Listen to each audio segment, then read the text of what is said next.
Malien aw salamu alaikum an bɛ malien bɛɛ fo ka bɛɛ wale ɲuman dɔn nin wagati na Mali kɔnɔ ani Mali kɔ kan malien sigimɛ yɔrɔ yɔrɔ nin wagati na ka ouverture media bɔlɔlɔ lajɛ an ka chaîne YouTube ani an ka page Facebook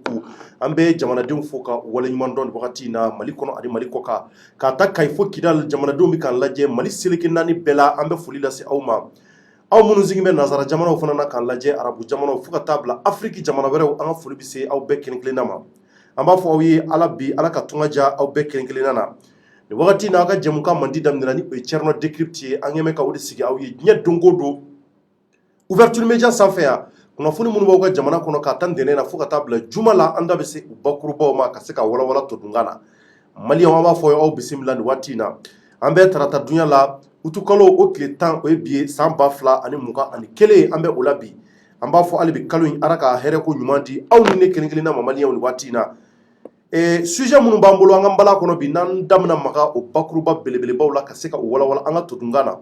maliyɛnw a fɔlɔfɔlɔ o ye a b'a kalama k'a fɔ dɔgɔkun tɛmɛnen Nuhum Sar ale ye an ka wasaden ye wasabulon kɔnɔ 4ème vice président yɛrɛ don assemblée kɔnɔ ni o ye an ka CNT kɔnɔna ye sabula CNT cɛdenw de yamaralen don i b'a fɔ wasadenw ni waati in na cɛmancɛ fanga in kɔnɔ Nuhum Sar de ye kuma dɔ fɔ renouveau sanfɛ maliyɛnw ka ɲɛsin an ka finitigilaka dɔ ma ni u wele ko sapeur pompier mɔgɔw k'a ko an ka sɔrɔdasiw ma ko ni u dɛsɛra fɛn caman na k'u ka segin ko ka na kɛ sapeur pompier cɛdenw ye Bamako Mali kɔnɔ yan nɔ donc o hukumu kɔnɔ o kuma in a ye dugu minɛ a kɛra sababu ye mun kɔni ye sapeur pompier mɔgɔw ka syndicat ye u ye wulikajɔ sabati ko kuma b'u bolo ka fɔ nin ko in kan k'u tɛna se ka to sigi la donc u nana plateau kan o de la an bɛna kumaw sabati nin waati na ka se k'u ɲininka fɛn caman na u da ka se a nafamaw ma ka se k'an bɔ a kalama o sababu la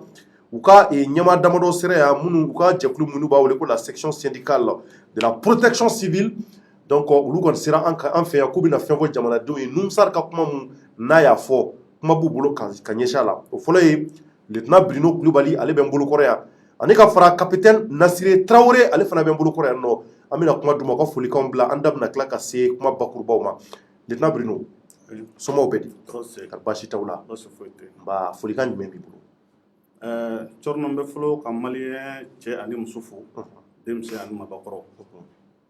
minnu bɛ Mali kɔnɔ ani minnu bɛ Mali kɔ kan n bɛ dugawu kɛ fana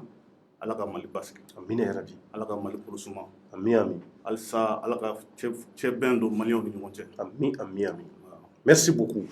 capitaine tari baasi t'i la tɔɔrɔ si tɛ n na i fana ka folikan ye jumɛn Thierno an b'a fɔ a'udhu billahi samiul alim min sharri shaitanir rajim bismillahir rahmanir rahim اللهم صل على سيدنا محمد الفاتح لما أغلق والخاتم لما سبق ناصر الحق بالحق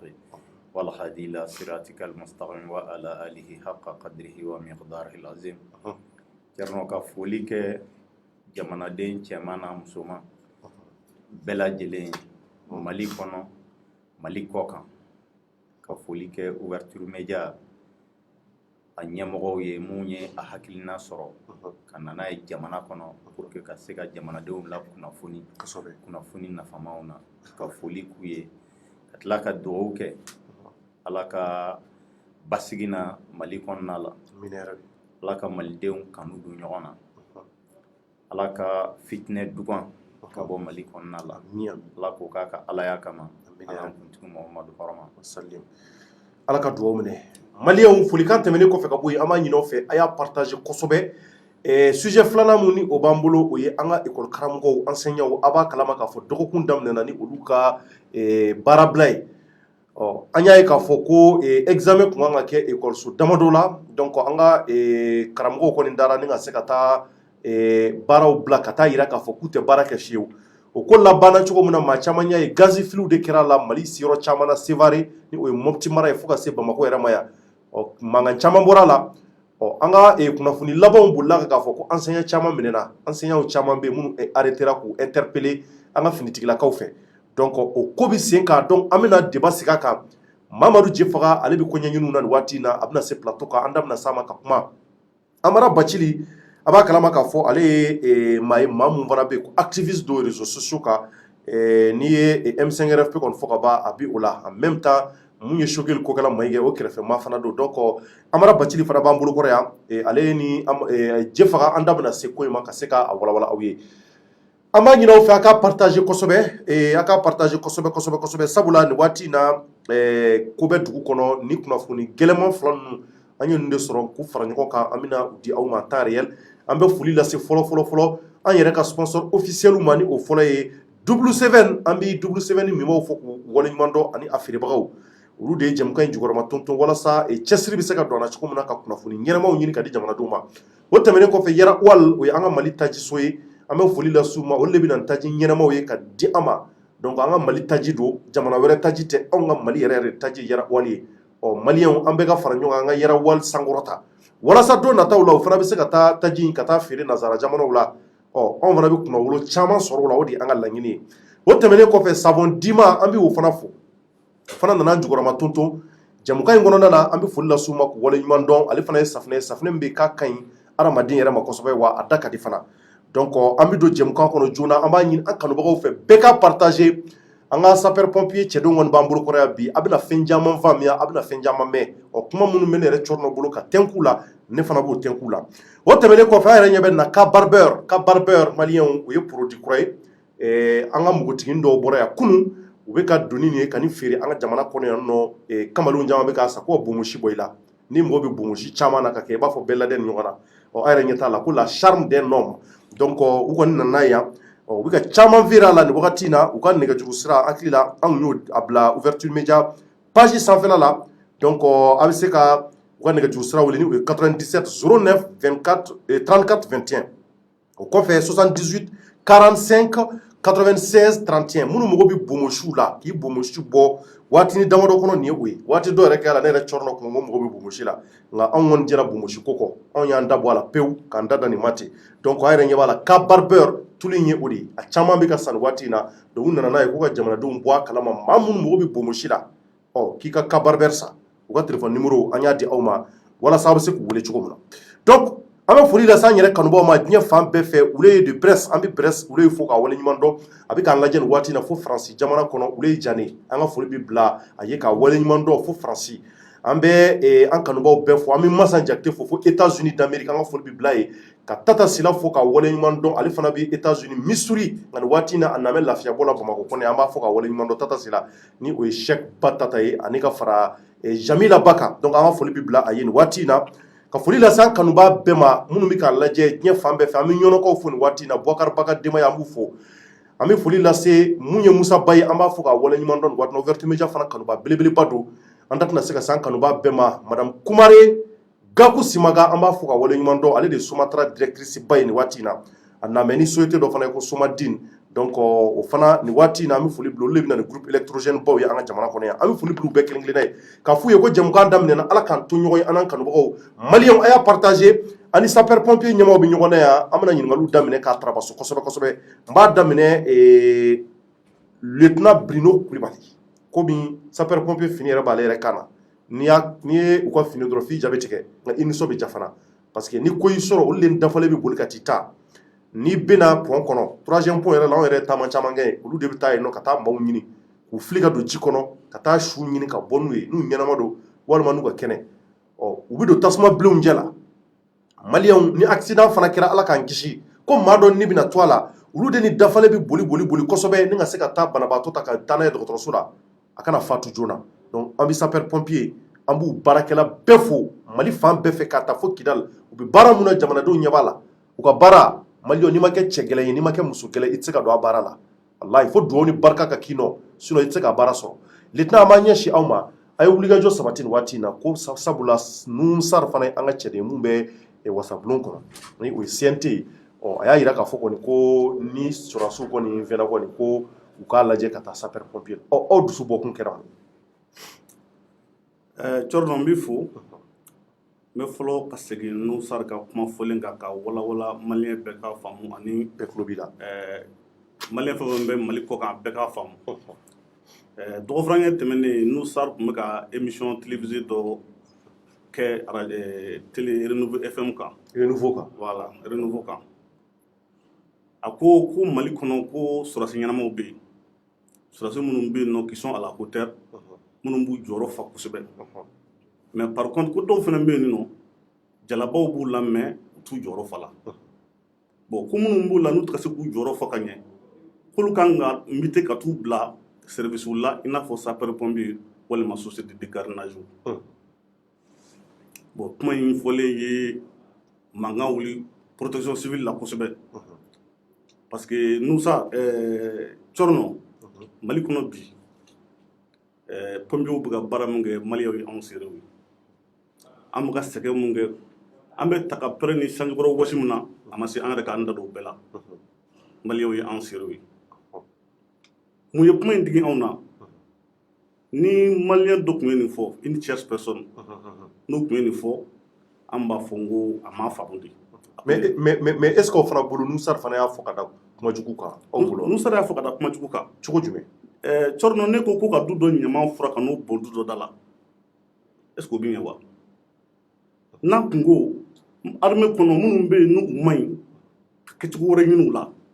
a tun bɛ se k'a ka proposition kɛ dans ce sens mais quand lui dit armée kɔnɔ minnu ma ɲi k'olu bila ka na sapeur pompier la ou bien société de gardiennage la o tuma an ka yɔrɔ ye dépotoir de wa an ye ɲama mara yɔrɔ de wa tiɲɛ donc o de fɔlen ye sapeur pompier caman dusu kasi kosɛbɛ ka daminɛ an ka ɲɛmɔgɔ bala fɔ duguma parce que service in kɔnɔ i ka kuma daminɛ y'a fɔ cogo min na ni i jama jɔ i tɛ se ka baara in kɛ sapeur pompier formation ani sɔrɔsiw de bɛ jɛ ka formation kɛ ɲɔgɔn fɛ an bɛ formation kɛ ɲɔgɔn fɛ ka tila ka b'o la ka tila ka na sapeur pompier formation k'a dama tuguni san kelen faut te sur la salle, la sapeur pompier tɛ se ka mun kɛ marifa ci o la preuve en est que dans les régions du nord du Mali nous sommes engagés dans toutes les régions administratives auprès des autres forces nous évoluons conjointement ensemble maintenant nous en tant que parlementaires n'ale ma dɔwɛrɛ foyi sɔrɔ k'o fɔ ko ni armée kɔnɔ mun ma ɲi ko k'o bila ka na anw fɛ yen nɔ o tuma an ye mɔgɔkolo mara yɔrɔ de ye wa ale ma nafa yɔrɔ ye foyi anw na ni mɔgɔkolo marali tɛ wa donc nin de kuma in digira n na kosɛbɛ donc an minnu ye protection civile baarakɛlaw da ye u lafasatɔn ye anw ko nin ko in tɛ se ka to nin cogo la tan n'an bɛ wuli ka laseli kɛ à travers les médias bon nin tɛ Nusar ka kuma ye nin tɛ jama ɲɛmɔgɔ ka kuma ye mais est ce que Nusar kɛlen k'a fɔ aw ka nin jɛkulu aw ka syndicat est ce que a ye wulikajɔ sabati ka gɛrɛ Nusar la k'a ɲininka mun de y'a bila nin fɔli la a bɛ fɛ ka kuma in fɔ ka taa sansi jumɛn kan est ce que a y'o kɛ bon anw bolo a kuma se an k'o fɔ parce que Nusar bɛ jɔyɔrɔ min na bi CNT anw man ka foyi ɲɛfɔ ale sapeur pompier la parce que ne bolo CNT mɔgɔ lafaamuyalenw place ye mɔgɔ minnu bɛ Mali dɔn mɔgɔ minnu bɛ Mali cakɛdaw dɔn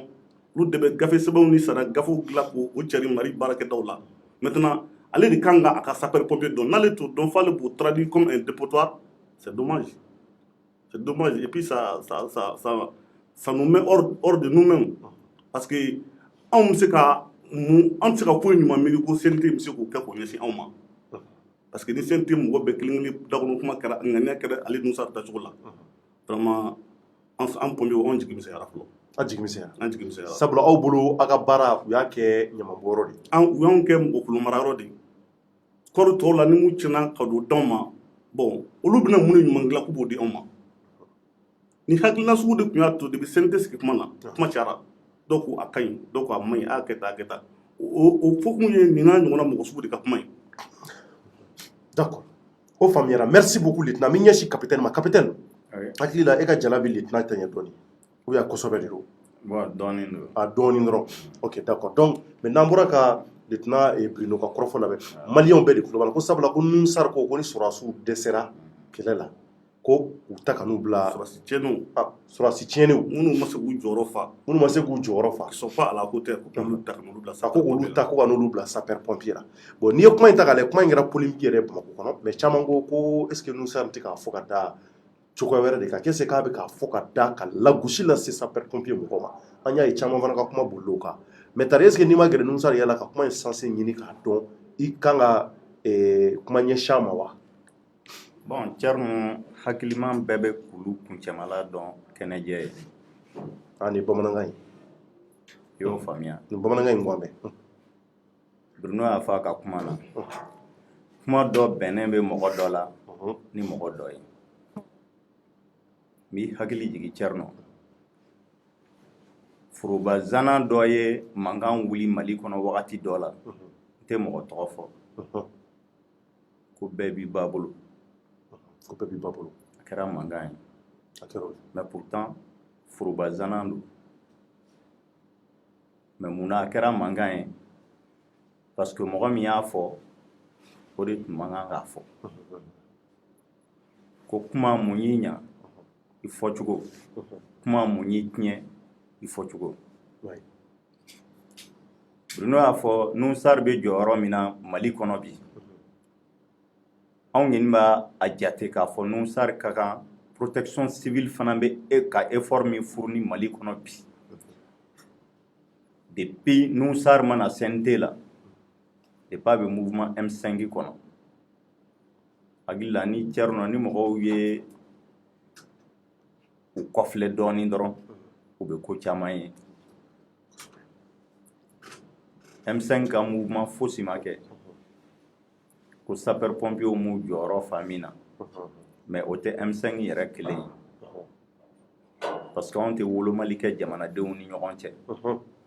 an mago tɛ mɔgɔ ka siya la an mago t'i ka politiki tɔn na an mago tɛ k'a fɔ i bɛ nin de la ou bien i bɛ nin de la mais anw bɛ dɛmɛ de ta ka jamanadenw sɛgɛrɛ jamanaden bɛɛ mɔgɔ ma bɔ mɔgɔ la donc Nusar bɛ jɔyɔrɔ min na bi CNT kɔnɔ ale ye jamanadenw ka kumalasela de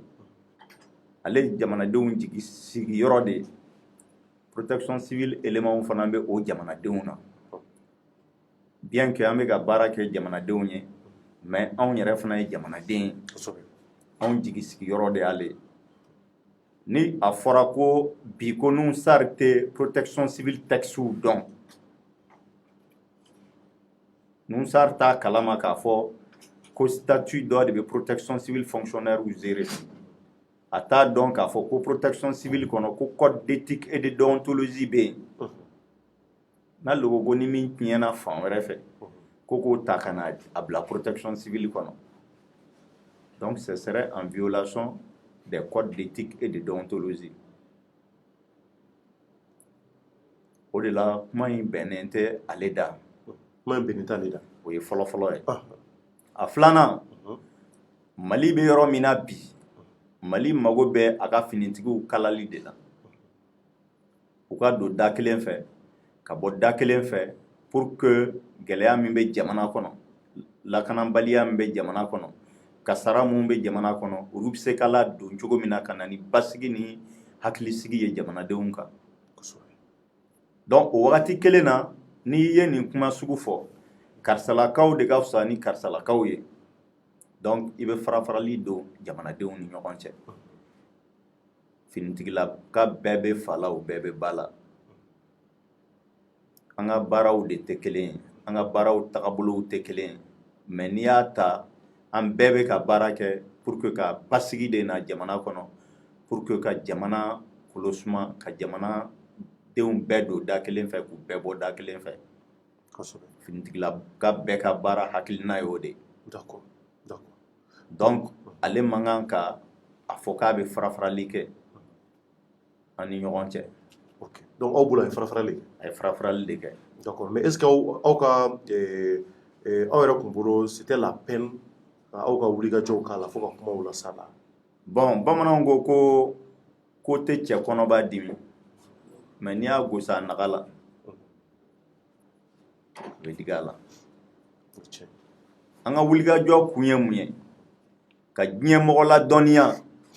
k'a fɔ Nusar ye dɔgɔyama ta ka an ka baarakɛda sɛgɛrɛ ka Mali jamana ɲɛmɔgɔw kunnafoniya k'a fɔ Nusar a bɛ jɔyɔrɔ min na n'a bɛ jɔyɔrɔ in kɛ ni fa ale man kan ka nin dɔgɔyama ta ka jamana baarakɛda sɛgɛrɛ parce que anw bɛ baara la Nusar yɛrɛ ye hali baarakɛɲɔgɔnya kɔnɔna la Thierno bonya le respect il est mutuel la considération est mutuelle ni m'an jate ne fana t'i jate ou bien n'a kɛra o ye a tɛ kɛ karatabugu ya bɛɛ tɛ bɔ i ka da fɛ est ce que o bɛ na ni basigi ye jamana kɔnɔ non o tɛna ni basigi ye tɛ na ni basigi ye o bɛ na ni ko gɛlɛyali ye voilà D'accord. Donc maintenant, lieutenant, et maintenant, comme il faut est-ce que nous sommes est-ce qu'il y a excuse présentée à là parce que Amad d'abord ni kama a rencontré a excuse présentée est-ce qu'il y a Moi je voudrais tout simplement dire à Noussa Joro be Joro la ni ala yo dima ite dodo kumna ibi datu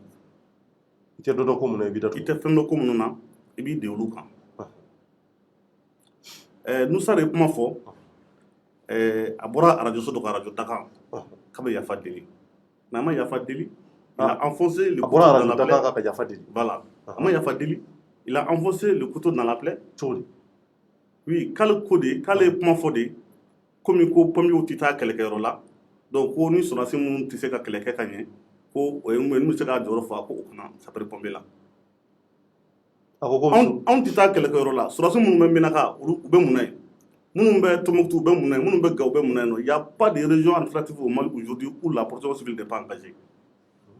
Donc allez faire un fort comme outil au barati kele. Voilà. Au baraka mo au jomgo jikoro. Voilà. Wale ka haglinay en tant que membre du CNT. Je voudrais yani apprendre dans le mouvement qui se renseigne auprès des autres forces du Nord comment la protection civile évolue là-bas. N'a donc que là comme c'est comme kanyon. Bore au pays comme glanhay. Il nous a manqué un point c'est tout. Il nous a manqué du respect, il nous a pris comme un dépotoir. Nous ne sommes pas un dépotoir. Nous sommes là, ambia Malidoum de Kama, ambia gouvernement de Kama, ambia Benignoche, Lakanani de Kama. On t'aime au Kanyamam Laroy. Fako de femmes. Qu'est-ce que vous allez faire maintenant? Bon, les vendredis passés, tout le monde terminé, et un point de presse d'ok. Pour que Kaira, Diamola, Angereka, Wasadum, Akilina Mouye Kanyasi Oma. Ananga ni bakele mbela ure hagine moye kanye sama parce que nous a parlé sous l'étiquette du CNT. Voilà, nous on lui prend pas en temps na fo nous sara amba na fo CNT mokodi donc anyu ke flo ka yira jemo la an ka wasa dum hakline moye kanye si on folo flana ani gafeke amina gafeke gafi make folo mais gafi abesena kanye si mali nyemo ma notamment CNT re nyemo ba ani premier ministre wala sa u ka don ka wasa de barakala bala ka ngane muta ka la gosi muta ka nyasi mali furba baraka daw ina fo protection civile ñu ko de protection civile do mali furba baraka fan mali wasa den ka la gosi kuma manga ka soma ne bulu ni parce que ngay ale point fo anga kale ni ma wasa ke bon nale mu anga kale ma wasa ke ni o mani misi wasa ke wasa blo ye o latike ro nyana mayo wasa chogodi ta awa kelema wasa ke chogodi e fenga fa bi munge ale mo don ye o mali nyefa chogodi na sa ke o ya nyefa peut-être que aka explication di chogo mo ta do ama dabo fuka ta se ata yela o juli ko fona bisa ke torno ni e da son ne ka so banyo krefe dumuru so ma ni ngadi ma fura kana tu ke dala be ma be ate be ma wala bo nusar ka kuma o troni wa terdi yoro do ko kulun se kata kan obla yoro do la ni e kelengu ke baso ere bulu ku yoro di fina yoro kulun amanga ni man fura bu ga be bona so kono parce que so kono ta mara yoro am tabla so ngundi sans fait voilà c'est peu ça d'accord donc ay conférence ou ke anya jatemine abina mungesa abina anyina fe da ka bwa kuma wa umi aka muke torno ka donc ka fo ko ombe mali dunga baradila aye la gosi mun da sama aka bo aya fo cogo na aka bo aka yafa deli sapere pomyo fe o do kala ngi aka bo aka yafa deli an masiki ni ali la kwa ni fo nga kuma damna ni malien wala ko ni fo mun tedi njore na an ba fo ma fo nga ma fo mudi mais ni ale ni ke an bu su ko bla mene man no qui bla en place là en tant que parlementaire voilà. D'accord, mina kuma dire rapidement capitaine Mamalien on kayira aula ka fo anga sapeur pompier et syndicat de Biani ou la section syndicale de la protection civile et OB UNTM de la otewa OB UNTM de la UNTM de Kamara kono donc ulu de ulika joke ayira boraka yi kayira ka fo nun sari korofo de ke renouveau sanvela la ko ka nyeshi sapeur pompier mako ulu ma jeni uye donc ulu ka ulika joke we ka se ka sapeur pompier ka se ka la fasa ka se ka sapeur pompier lafasa kosɛbɛ wa k'olu tɛ se ka sigi ko kuma min fɔra olu bolo k'a fɔ cogo man ɲɛ donc a yɛrɛ bɔra ka Bruno ka kɔrɔfɔ mɛn lieutenant Bruno k'u b'a ɲini a fɛ a ka bɔ a ka kuma a ka yafa deli kɛ aw ma o tɛ wa donc n bɛna ɲɛsin nin waati na capitaine maintenant ale ye laɲini fɔ o laɲini kelen don wa mun b'e fana bolo ka fara ale ta ko la wayi a y'a fɔ cogo min na parce que an bɛɛ de ye tɔn kelen mɔgɔw ye ne ye ale ka dankan ye syndicalement d'accord i y'a faamuya même ni hiérarchiquement peut-être ne ka jala b'a t'a ɲɛ mais syndicalement ale ye hiérarchie supérieure ye donc décision min don n'a y'a fɔ tan décision consensuelle de don c'est après concertation au niveau syndical an bɛnn'a kan an bɛ gafe kɛ k'a ɲɛsin jamana ɲɛmɔgɔw la k'an ka dusumakasa yir'u la parce que o dusumakasa ma bɔ jamanaden gansan na mais f'a bɔra jamanadenw wasabulon mɔgɔ de la o de kama an bɛ dusumakasa in ta k'a da jamana ɲɛmɔgɔw ɲɛkɔrɔ pour que force reste à la loi i y'a faamuya wala anw yɛrɛ t'an ka kiiri tigɛ mais an b'a ɲini hakiliw ka baara kɛ k'a ɲini NUMSAR yɛrɛ fana fɛ don nataw la a ye protection civile ta kɛ mais n'a bɛ communiquer service public kan ou bien diɲɛ ko o ko kan a k'a ɲɛɲini k'a ɲɛdɔn fɔlɔ donc aw bolo a m'a ɲɛɲini k'a ɲɛdɔn parce que texte mun b'anw zere n'a tun y'olu kalan a yɛrɛ tun bɛna ye k'a fɔ ko ni sɔrɔdasi min ma se k'a jɔyɔrɔ fa k'o bila yɔrɔ tɛ sapeur pompier n'a tun ye texte kalan n b'o o ye sɔrɔdasiw ma dɔgɔyama tɛ i y'a faamuya an bɛɛ de ye fa kelen ba kelen mais je pense que sapeur pompier paramilitaire oui sapeur pompier on dit un service paramilitaire mais anw bɛ formation militaire kɛ a bɛ formation militaire kɛ i ne bɛ kuma na ne 9 mois de formation militaire kɛ kalo 9 n y'o kɛ formation militaire la i b'a fɔ sɔrɔdasiw b'a kɛ cogo min ni sɔrɔdasiw de y'a kɛ ɲɔgɔn fɛ tronc commun a tɛ tɛmɛ i y'a faamuya mais jamana lakanani na jamanaden hali ni tɛ finitigi ye n'a ɲagamina jamanaden bɛɛ ka kan a la o ye tiɲɛ anw ka baara kɔnɔna la bi anw tɛ maramafɛn ta ka kɛlɛ kɛ yɔrɔnin kelen mais hali kɛlɛ kɛnɛ kan anw bɛ tagama marifakisɛw ni ɲɔgɔn cɛ ka kasarabagatɔw ladon a kɛra an yɛrɛ ka sɔrɔdasiw ye o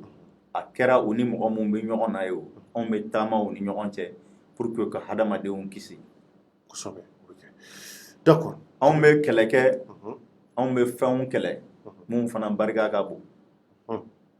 i y'a faamuya tasuma b'o dɔ la sirabagan kasaraw bɛ yen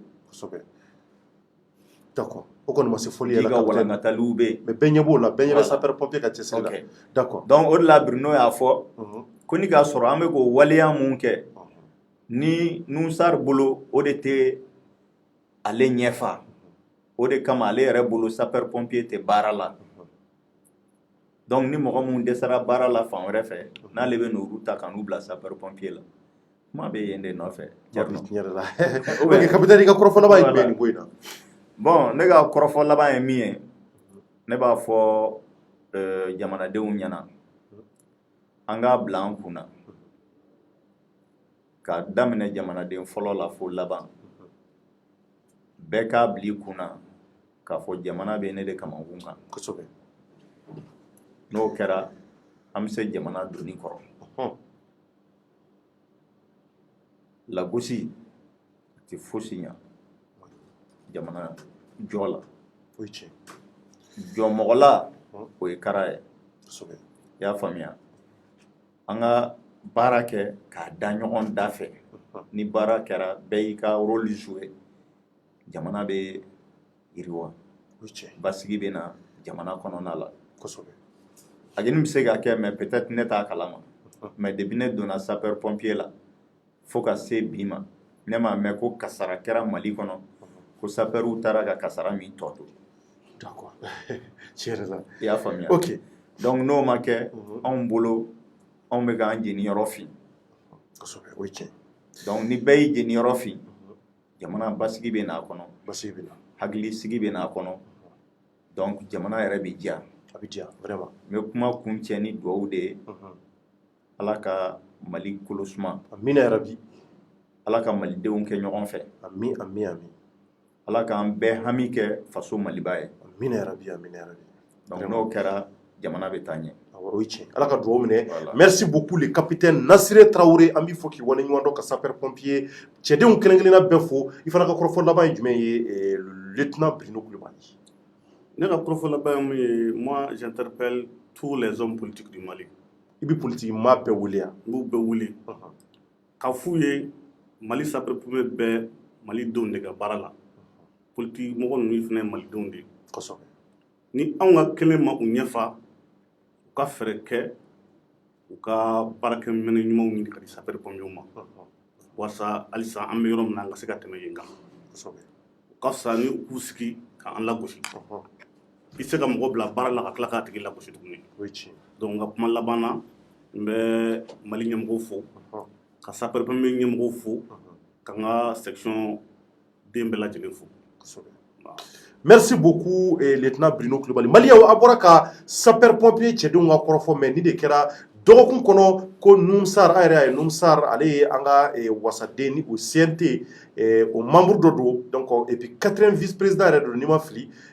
wasa bulon kɔnɔ CNT kɔnɔna na donc a yira k'a fɔ kɔrɔfɔ mun n'a tɛmɛna fɛ aw bɛɛ bɔra k'a mɛn k'a ye ko kuma dɔ de bɔra da ni ka ɲɛsin sapeur pompier mɔgɔw ma donc u ka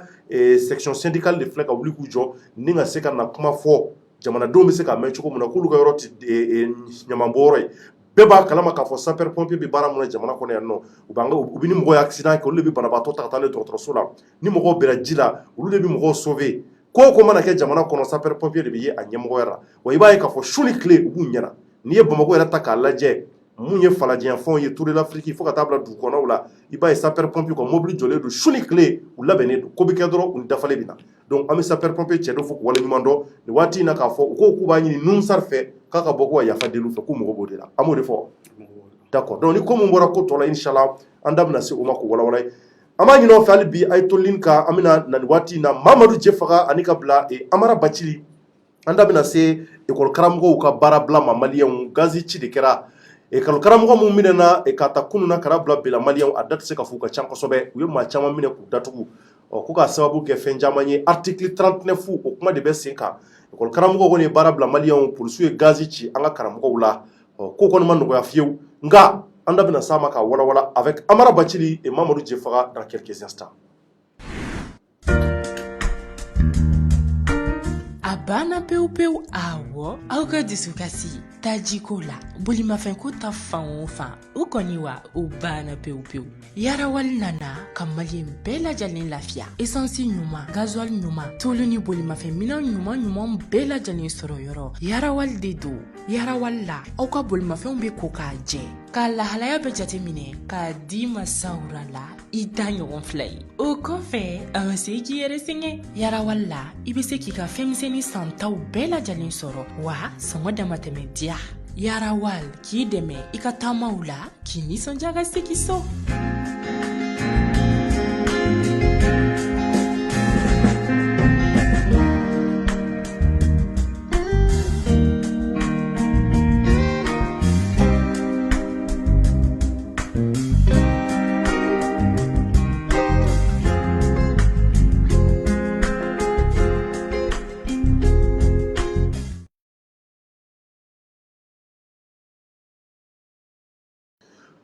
Très bien maliyɛnw an seginna ka na plateau sanfɛ nin wagati in na an bɛna sigi ni ka se ka kɔrɔfɔ kɛ kɔrɔfɔ mun ko a ye kuma ta Mali kɔnɔ nin waati in na an ka école karamɔgɔw Mamadu Jɛfaga sera n kɛrɛfɛ Jɛfjɛr dara baasi t'i la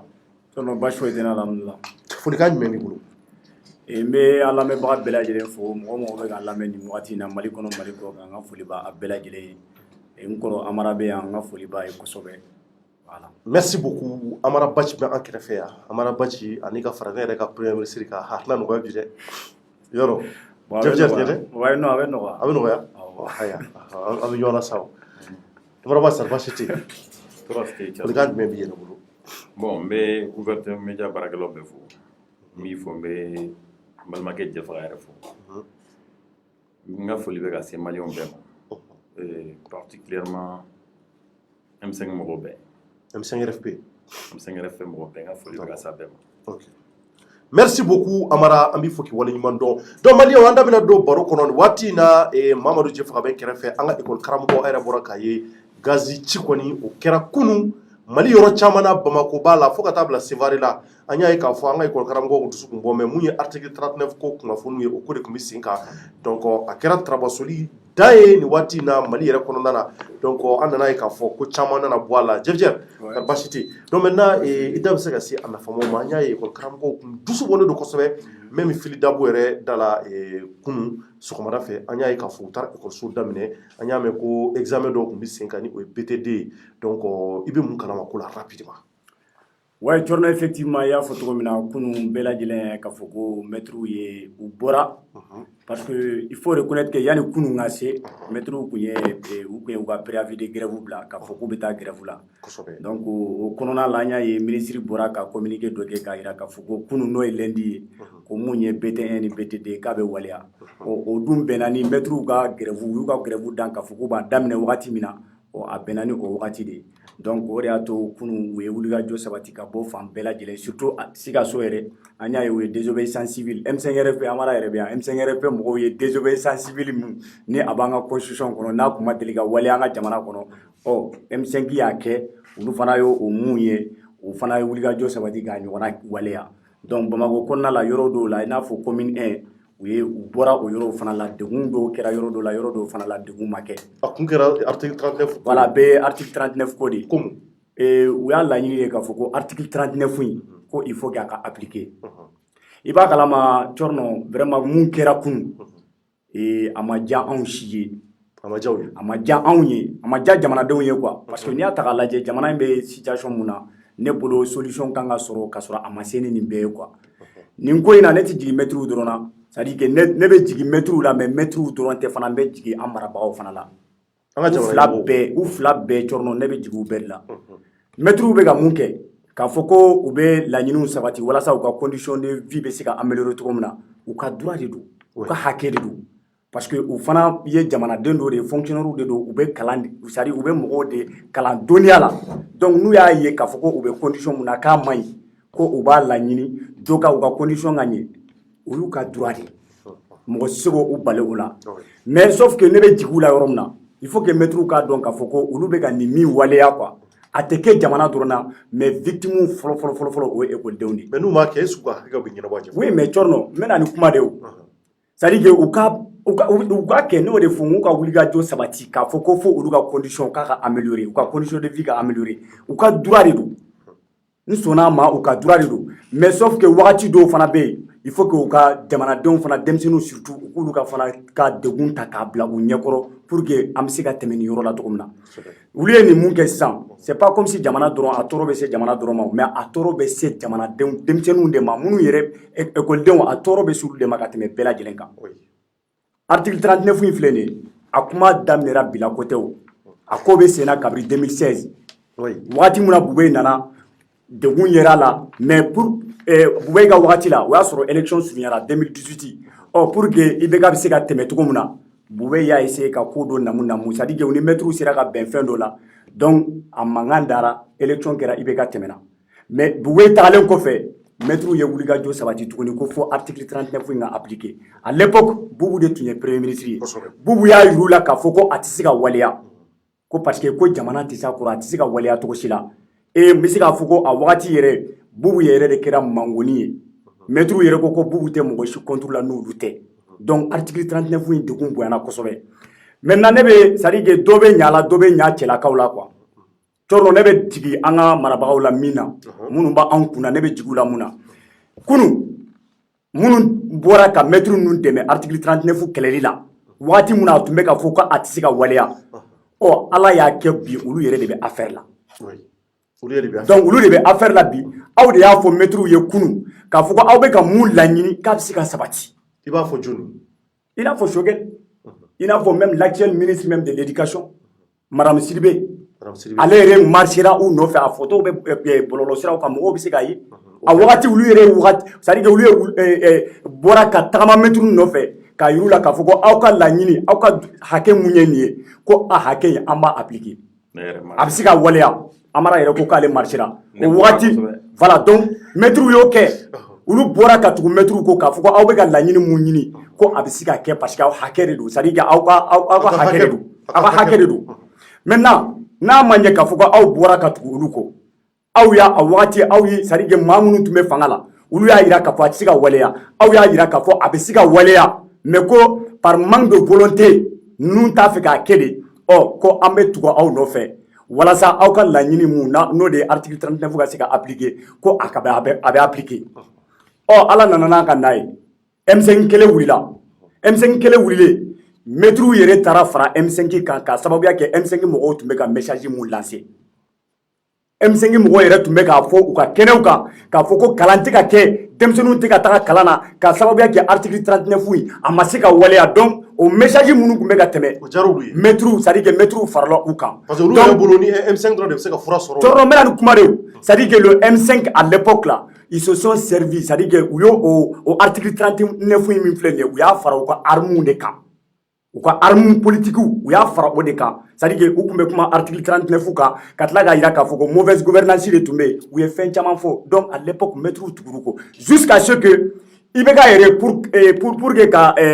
climat social ka se k'a lada i bɛ ka y'a fɔ CICB la k'a fɔ ko article 39 ko Bubu k'a b'a ɲini a fɛ a ka appliquer immédiatement parce que a y'o kɛ de malgré k'a b'a dɔn k'a fɔ ko a tɛ se ka waleya dɛ mais pour calmer les tensions sociales là et la tension sociale je veux dire pour que ka se ka o lada a y'a fɔ ko bon ko ka article 39 ko ka appliquer sisan o kɛra o kɛlen mɛtiriw fana y'a dɔn k'a fɔ ko olu ka laɲini tun ye mun ye o sɔrɔla donc olu ka laɲini sɔrɔla an y'a ye sɔrɔdasiw kɛlen ka fanga ta fana le 18 août a bɛnna ni wagati mun ni examen tun bɛna waleya o wagati fana mɛtiriw tun commencera k'a essayer k'u bɛ bɔ tuguni mais u ni sɔrɔdasiw ye bɛnkan dɔ sɔrɔ u ni ɲɔgɔn cɛ maintenant n'a ma ɲɛ ko o bɛɛ tɛmɛna o walew bɛɛ tɛmɛna aw y'a yira mɔgɔw la a wagati k'a yira k'a fɔ ko article 39 mun filɛ nin ye ko a bɛ se ka waleya aw yɛrɛ nalen fanga la mun na aw t'a waleya point d'interrogation mun b'aw bali k'a waleya ou bien aw tun bɛ ka ninnu don aw ka politique jouer politique de kɔnɔna la ka kɛlɛ kɛ n'u ye k'a yira k'a fɔ ko u ka laɲini ye mun ye a bɛ se ka sabati nka aw yɛrɛ selen aw bilalen affaire la wagati min na aw tilara ka sira wɛrɛ fɔ o bɛ na ni mun ye non mais qu'on soit clair là c'est-à-dire que o bɛ na ni mun ye sisan c'est comme si aw y'u layɛlɛ yiri kan kunun u tun bɛ ka mun laɲini kumakan mun tun bɛ ka f'u ɲɛna o de tun ye tiɲɛ ye k'a fɔ a tɛ se ka waleya o de tun ye tiɲɛ ye mais aw ka laɲini c'est-à-dire que votre objectif c'était quoi c'est de faire tout pour que fanga mun bɛ sen kan a ka se ka taga ka bɔ yen donc n'i bɛ ka kɛlɛ kɛ pour que fanga mun bɛ sen na a ka se ka taga ka bɔ yen maa o maa n'a frustrelen don maa o maa ni degun dɔ b'a kan i b'olu bɛɛ de ta k'u fara i ka kɛlɛ kan o donc n'i ye olu ka c'est-à-dire olu ka laɲini ye mun ye n'i y'o bɛɛ fara ɲɔgɔn kan k'a fɔ ko aw bɛ ka kɛlɛ kɛ olu de ye o don kelen na olu bɛɛ bɛ tugu aw kɔ maintenant n'aw nana affaire la tɔnɔ a ka kan aw ka ɲɛsin olu ta ma k'a ɲɛnabɔ mais aw yɛrɛ nalen tuguni aw tɛ se k'a fɔ ko wayi ko article 39 min filɛ nin ye ko c'est pas que aw tɛ appliquer ka tila tuguni k'a ban k'a waleya an y'a ye ordonnance dɔ bɔra ordonnance kɔnɔna la a fɔlen don signé par Assimi Goïta k'a fɔ ko décision min fɛn fɛn taara les décisions antérieures la ko ni ordonnance min bɔra a b'u bɛɛ abroger et c'est là que maître wulila ka kɛlɛ kɛ donc c'est pourquoi n ko maître ka yɔrɔ la ne bɛ se ka jigin u la yɔrɔ min na o de ye n'a ma ɲɛ ka ban k'a fɔ ko an sera san laban na anw sera san laban na parce que n'i y'a ye examen évaluation bɛ kɛ o b'a yira de k'a fɔ ko san laban de sera donc a ka kan mɛtiriw k'a jateminɛ k'a dɔn k'a fɔ ko ekɔliden minnu filɛ nin ye n'olu ye nin min kɛ sisan k'a fɔ k'u bɛ taa grève la c'est vrai a bɛ jouer jamana kan mais mɔgɔ minnu ni c'est-à-dire les victimes là les véritables victimes o ye ekɔlidenw de ye olu ye denmisɛnninw de ye olu denw de don u dɔgɔninw de don u balimaw de don donc n'a ma ɲɛ ka ban k'a fɔ ko année banna a ka kan u ka denmisɛnninw to yen u k'u ka évaluation kɛ maintenant ni u bɛ na wulikajɔ mun kɛ walasa u ka article 39 ka se ka appliquer u ka san kura kunbɛn gouvernement min fana don kunu aw minnu y'a fɔ k'a fɔ k'a b'a waleya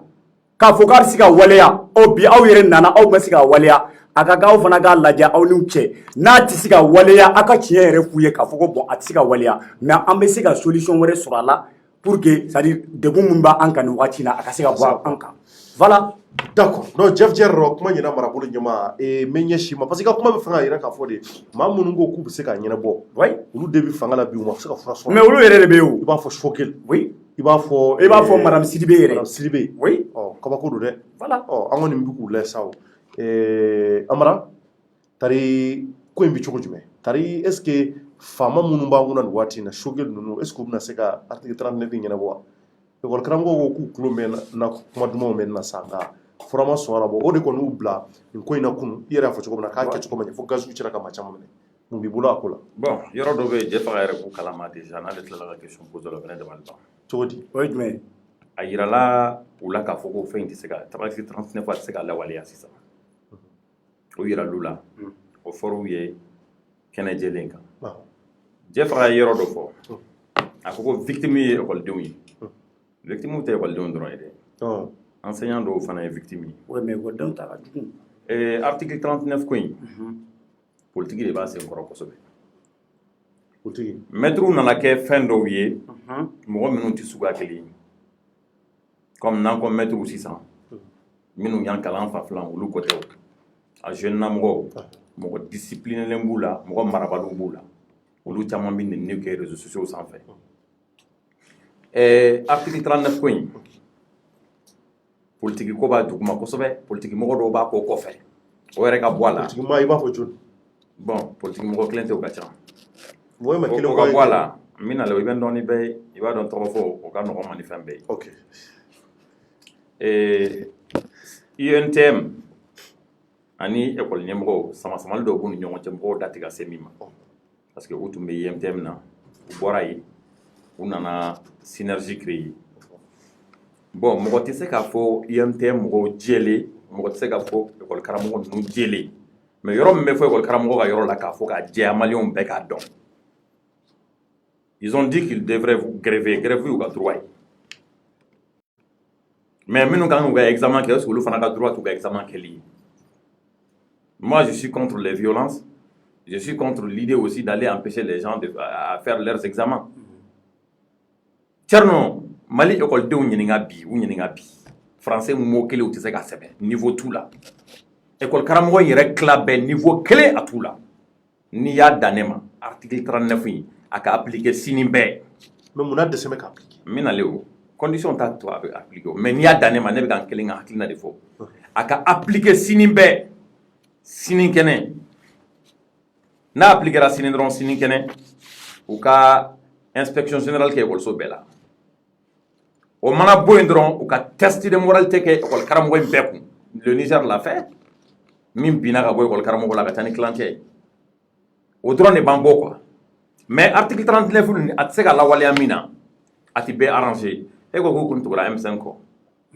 madame Tanti Dedou ale tun b'a la. Shogel nous kumbala ambe kumbala.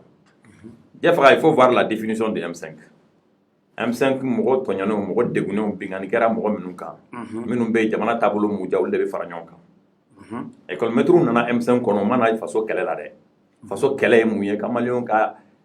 taabolo ka ɲɛ mɔgɔ fagali bɛ kɛ yɔrɔ la o ka dabila condition de vie ka améliorer. U ko k'u sɛgɛnna mɔgɔ minnu sɛgɛnna kosɛbɛ o tɛ école maître ye o.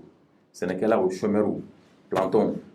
mɔgɔ caman bɛ yen minnu ka sara tɛ wara o don an m'o fɔ dɛ. n bɛna le o don na kuma jumɛn de kun fɔra o don an m'o fɔ dɛ don min na u tagara yen an m'o fɔ dɛ. e y'i to i ka kuma n bɛna kuma ɲɛf'i ye. ok e ko ko u y'u kɛ ko M5 ye école maître k'u ka arme ye. M5 ma école maître kɛ hali marifa bali ye. j'ai dit article 39. n bɛna le même l'article 39 c'était une revendication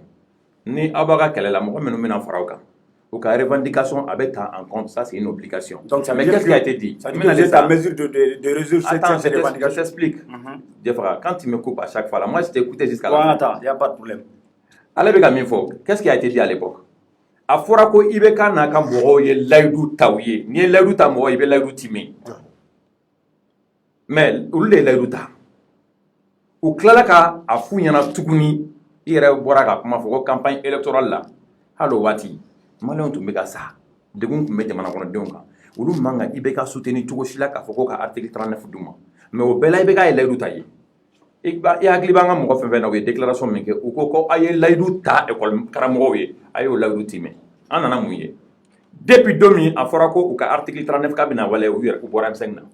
o fana tun ye layidu wɛrɛ ye u n'u ni ɲɔgɔn cɛ non seulement u bɔra la ni M5 tun bɛ marché meeting kɛ u bɛ déclaration ni communiqué bɛɛ kɛ ko eux n'en font pas partie mais yɔrɔ dɔ bɛ yen f'an k'o fɔ ɲɔgɔn ye école maître minnu bɛ ka wulikajɔ kɛ k'u bɛ désobéissance civile ni fɛnw kɛ hali u tɛ école maître 25% u t'a bɔ o 25% in fana dɛ o ti 25%. hali u tɛ école-maître ka 25% bɔ o 25% in fana dɛ hali u kilancɛ tɛ ka sɔn ninnu ma tu sais tiɲɛ fɔli jamana in kɔnɔ tant que n'an t'a fɔ ɲɔgɔn ye mais dalu jumɛn b'e bolo la mais école-maître tun motivé don waati min na don min u bɛɛ bɔra ka taa boulevard la i y'a jama ye est-ce que force de l'ordre bɛ se n'olu dispersera force de l'ordre bɛ se k'olu kɛɲɛ o tɛ se k'u kɛɲɛ o ka bɔ yen indice salarial min fɔra sisan n'o ye harmonisation ye Thierno harmonisation in école-maître min b'a bénéficier a ka ca ni 90% ye a tɛ mago ɲɛ min ye dɛ o tɛ tɛmɛ 10% ɲɔgɔnna kan o bɛɛ n'a ta école-maître bɛ yen bi lycée yan fan fɛ minnu bɛ 400-300 000 ta mais olu collègues wɛrɛw bɛ yen minnu bɛ 25 000 30 000 ta pourquoi o t'olu ka kɛlɛ kɛ n'olu ka kɛlɛ de harmonisation kelen ye on l'explique pas mais à chaque fois que n'i da donna la c'est eux qui connaissent tout u b'a expliquer cogoya wɛrɛ la u bɛ détail wɛrɛ di mɔgɔw ma min t'o ye o yɛrɛ ka bɔ yen i ɲɛ bɛ nin école karamɔgɔ fɛn o fɛn na Thierno nin si den tɛ école ba la nin bɛɛ den bɛ école privée de la m'o yiri la e ka kelen fɔ n ye dɔrɔn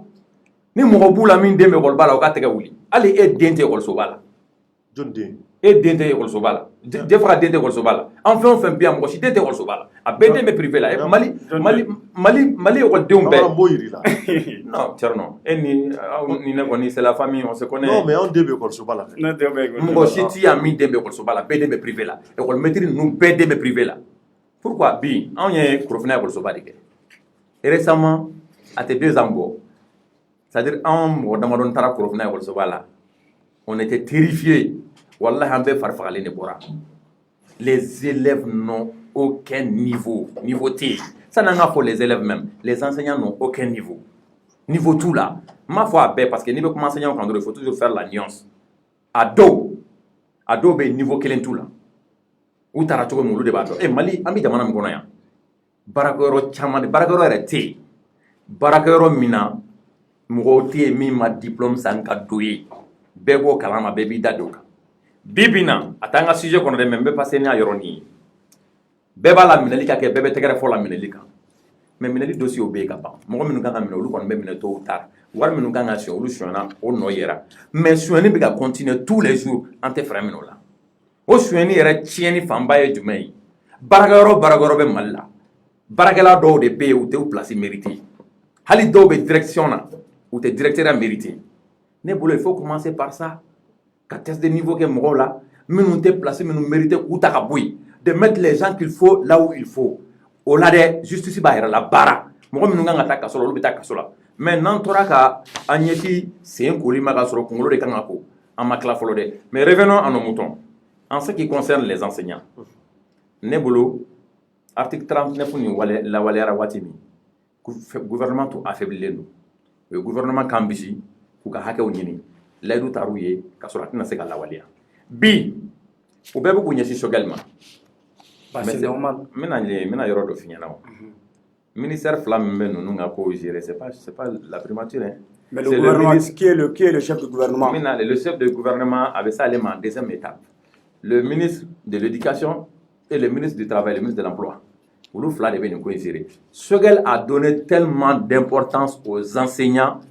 il a tellement de respect à leur article 39 qu'il a été obligé de prendre le sujet en premier. Parce qu'à l'époque, c'est une urgence qu'il faut gérer. Mais ce qu'ils ont fait avec Boubou, ils ne pourront pas le faire avec Sogɛl parce que Sogɛl, non seulement Sogɛl n'est pas Boubou, en plus Sogɛl n'est pas en train de leur déclarer une guerre. Hein. Sogɛl, il faut gagner. Les enseignants, il ne faut même pas les faire fâcher. Il ne faut même pas qu'on fasse qu'ils se fâchent. Ça, c'est un large cadre de respect. Et des fois, il faut Thierno. Nebolo, ça n'est pas digi.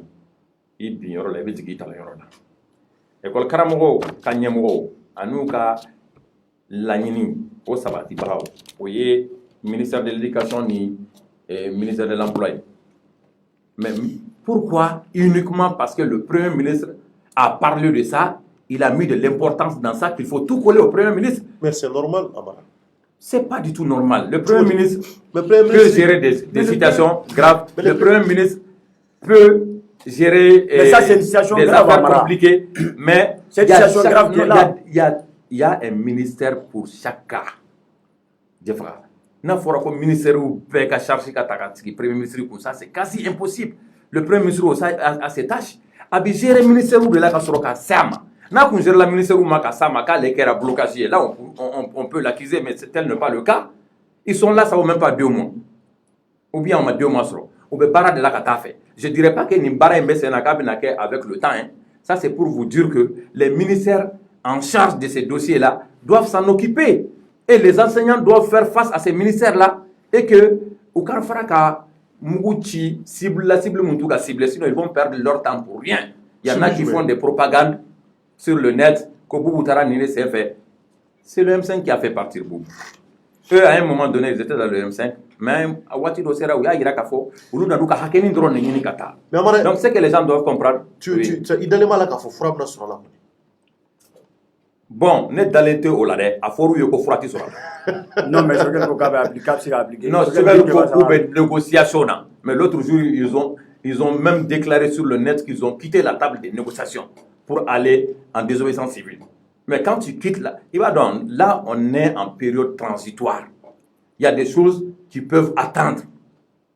Il y a une période transitoire de là. Fin de pays. Donc, il faut que patienter pour le transition. Non, mais il faut que zone d'ombre chama de bala. Minnu kan ka éclairer.